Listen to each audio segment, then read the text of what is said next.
देखिए, मैं doctor BL Meena, associate professor political science, SPC, government college Ajmer. आज का हमारा टॉपिक है भारत की विदेश, the foreign policy of India, Bharat की विदेश नीति। इस विदेश नीति के अंतर्गत आज हम चर्चा करेंगे कि भारत का दूसरे देशों के साथ किस प्रकार का संबंध रहा है। यानी भारत विश्व में एक विस्तृत भूभाग और विशाल जनसंख्या वाला देश है। इसकी विदेश नीति का विश्व की राजनीति पर गहरा प्रभाव पड़ता है। स्वतंत्रता से पूर्व भारत की कोई विदेश नीति नहीं थी, क्योंकि भारत ब्रिटिश सत्ता के अधीन हुआ करता था। परंतु विश्व मामलों में भारत की सुदीर्घ परंपरा रही है। इसका सांस्कृतिक अतीत अत्यंत गौरवपूर्ण रहा है और इसके हमेशा अपने पड़ोसी देशों के साथ, यानी भारत की विदेश नीति के जो मुख्य उद्देश्य हैं, यानी हमारी जो विदेश नीति है स्वतंत्रता के बाद, उसके जो मुख्य उद्देश्य हैं, हम लोग अंतर्राष्ट्रीय शांति और सुरक्षा में विश्वास रखते हैं, सुरक्षा के लिए हर संभव प्रयत्न करते हैं, अंतर्राष्ट्रीय विवादों को मध्यस्थता के द्वारा सुलझाने में प्रयास करते हैं, सभी राज्यों और राष्ट्रों के बीच सम्मानपूर्ण संबंध बनाए रखना चाहते हैं, अंतर्राष्ट्रीय कानून के प्रति और विभिन्न राष्ट्रों के पारस्परिक संधियों के प्रति भी हमारी विशेष गहरी आस्था रही है हमेशा से। सैनिक गुटबंदी, सैनिक संधियों से हम लोग हमेशा से पृथक रहे, ये हमारी विदेश नीति की मुख्य उद्देश्य है। उपनिवेशवाद चाहे वो किसी भी रूप में, हम उसका हमेशा उग्र विरोध करते हैं। उपनिवेशवाद, साम्राज्यवाद का, प्रत्येक प्रकार की साम्राज्यवादी भावनाओं को हमेशा निरुत्साहित करते हैं, इसमें किसी प्रकार का कोई सहयोग नहीं करते और उन देशों की जनता की सक्रिय सहायता करते हैं जो उपनिवेश, जातिवाद और साम्राज्यवाद से पीड़ित हो रही है। यानी हमारी विदेश नीति किसी भी प्रकार से किसी भी साम्राज्यवादी, उपनिवेशवादी इस प्रकार की विचारधाराओं से बिल्कुल अलग और राष्ट्रीय हितों की हमेशा से चिंता की जाती है। भारत की विदेश नीति की मुख्य विशेषता है। इसके अलावा जो हमारी विदेश नीति है कि सभी देशों के साथ हमेशा से व्यापार, उद्योग और निवेश में प्रौद्योगिकी के अंतःकरण और कार्यमुक्त क्षेत्रों में हमेशा सहयोग प्रदान करने की रही। सभी देशों की सृजनात्मक भावनाओं की प्रेरणा के रूप में हम लोग रहे और द्विपक्षीय मामले में हमेशा हम लोग विश्व शांति की भावना से, उस पर स्थिरता की भावना से हम लोग उसमें विश्वास करते हैं। इसके अतिरिक्त हम लोग किसी प्रकार की गुटनिरपेक्षता में या तटस्थता की नीति में, हमेशा गुटनिरपेक्षता हो, तटस्थता हो, इनमें हमेशा विश्वास रहा और हमारी विदेश नीति की प्राथमिकता के दक्षिण एशिया में अपने पड़ोसी देशों के साथ हमेशा से मैत्रीपूर्ण संबंध रखने की, ये हमारी विदेश नीति की एक तरह से मुख्य विशेषता रही। अब भारत की विदेश नीति के जो निर्माण के, यानी कि हमारी विदेश नीति क्या रही है कि स्वतंत्रता प्राप्ति के बाद में हम लोगों की जो विदेश नीति है उसकी जो मुख्य विशेषता ये रही है कि हम शांतिपूर्ण और सह-अस्तित्व भावना में विश्वास रखते हैं।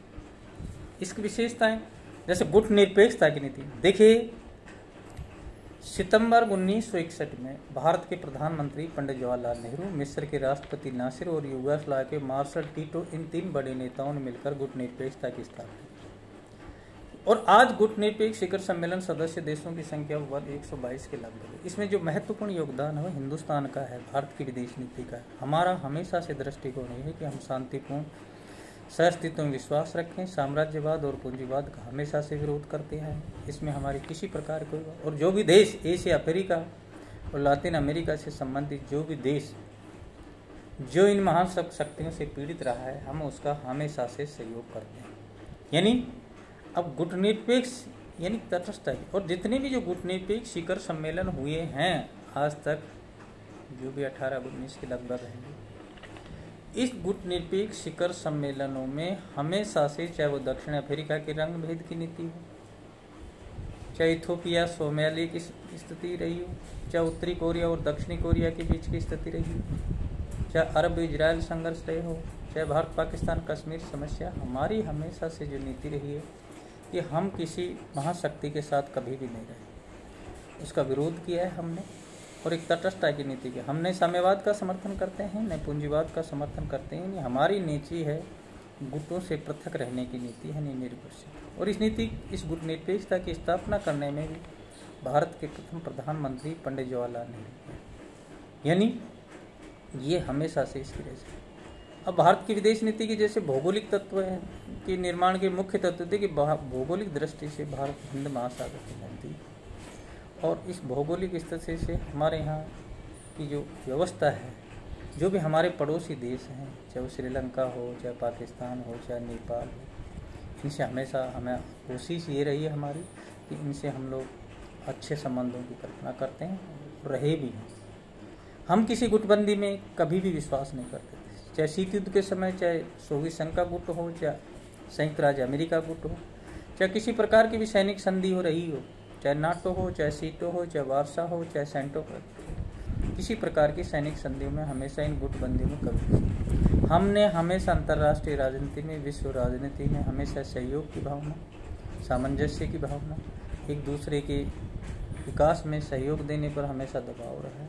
तो गुटबंदियों से हमेशा भारत की विदेश नीति बिल्कुल नहीं। देखिए, हमारे ऊपर दबाव था, सोवियत संघ का दबाव था कि हम साम्यवाद का समर्थन करें, अमेरिका का दबाव था कि हम पूंजीवाद का स्वतंत्रता प्राप्ति की बात, परंतु हमने एक तटस्थता और गुटनिरपेक्षता की स्थापना की। हमारी विचारधाराएं, देखिए हमारी न साम्यवादी विचारधारा है और न ही पूंजीवादी विचारधारा।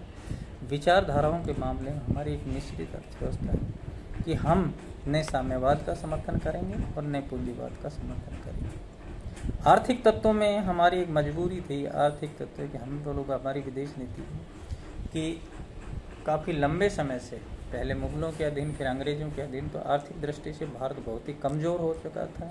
एक विकासशील राष्ट्र है दक्षिण एशिया का, और एक आर्थिक मजबूरी की वजह से हमें अपनी विदेश नीति का निर्माण करने में एक महत्वपूर्ण योगदान दिया है और हम अपना विकास, तो देखिए स्वतंत्र प्राप्ति आज भारत काफ़ी विकासशील हो भी चुका है। हालांकि हम लोग ये नहीं कह सकते कि आज हम पूर्ण रूप से विकसित हो गए, परंतु हमारी इतनी बड़ी जनसंख्या होते भी भारत की आज विकास की दर ठीक है। सैनिक तत्व, किसी प्रकार की भी सैनिक तत्व सैन्यों में हमने कभी विश्वास नहीं किया, चाहे नाटो हो, चाहे सीटो हो।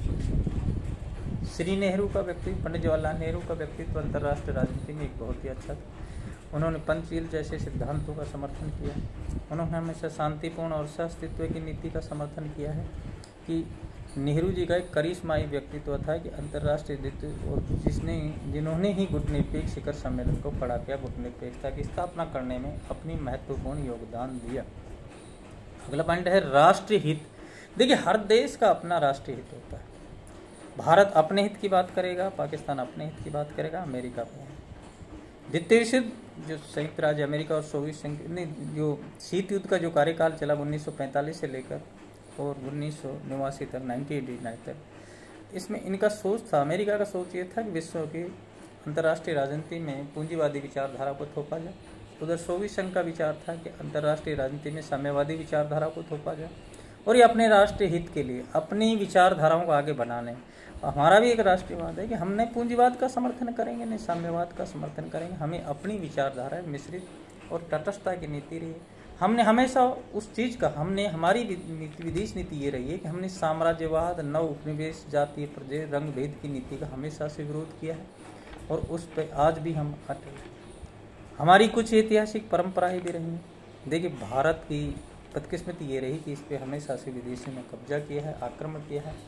पहले बहुत विकसित था, परंतु वो सोने की चिड़िया कहा जाता था, परंतु कुछ शक्तियों के माध्यम की वजह से ये जो परंपराएं हमारी आंतरिक शक्तियों और दबाव है, यानी कि अंतर्राष्ट्रीय राजनीति में चाहे सोवियत संघ हो, चाहे संयुक्त राज्य, हमेशा दबाव रहा कि भारत हमारी नीति का, परंतु नहीं, चाहे गुटनिरपेक्षता का समय हो, चाहे शीत युद्ध का समय, हमने किसी भी नीति का एक तरह से समर्थन नहीं किया, चाहे कितनी ही शक्तियों हो। और इसके बाद में, स्वतंत्रता के बाद में, हमारी जो नीति ये रही है कि हमें एक तटस्थता की।